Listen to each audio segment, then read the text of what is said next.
मोठी अपडेट समोर येतेय। स्फोटासाठी वापरलेल्या I-20 कारचा मार्ग हा उघड झालेला आहे। दिल्ली हरियाणा बदरपूर सीमेवरून कारची दिल्लीमध्ये एंट्री झालेली पाहायला मिळतेय।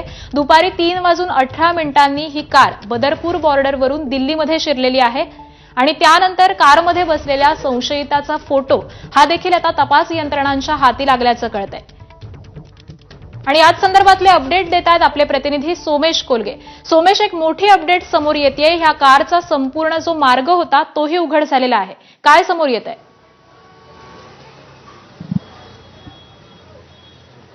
हरियाणा बदरपूर या मार्गाने ही कार ही नवी दिल्लीच्या दिशेने म्हणजे पुराणी दिल्लीकडून पुढे दिल्लीच्या दिशेने येत होती। असा हा मार्ग त्यांनी निश्चित केला होता आणि त्यासोबतच ही कार जवळपास 3 तास या पार्किंग मध्येच उभी होती। जर आता आपण पाहिलं, आता आपण उभे आहोत जामा मशीद परिसरामध्ये आणि इथून पुढे या बाजूला चांदणी चौकाचा भाग आहे, ज्या ठिकाणी ही कार एका सुनारी मस्जिद नावाच्या ठिकाणाजवळच्या पार्किंगमध्ये उभी होती आणि जवळपास 3-3.5 तास दुपारी ही कार तिथेच उभी राहिली आणि त्यानंतर मग ही कार योजनाबद्ध पद्धतीने संध्याकाळच्या वेळी गर्दीच्या वेळी बाहेर काढण्यात आली। त्यामुळे ही कार कुठे अन्यत्र नेऊन उडवण्याचा इरादा होता का, किंवा त्यावेळेसची परिस्थिती पाहून नवी दिल्लीत शिरत असताना वेगवेगळ्या ठिकाणी असलेली कडककोट सुरक्षा व्यवस्था पाहून इथेच कार थांबवण्याचा निर्णय घेण्यात आला आणि नंतर मग ही कार संध्याकाळी बरोबर मोक्याची वेळ असताना गर्दीच्या वेळी तिथे उडवण्यात आली का,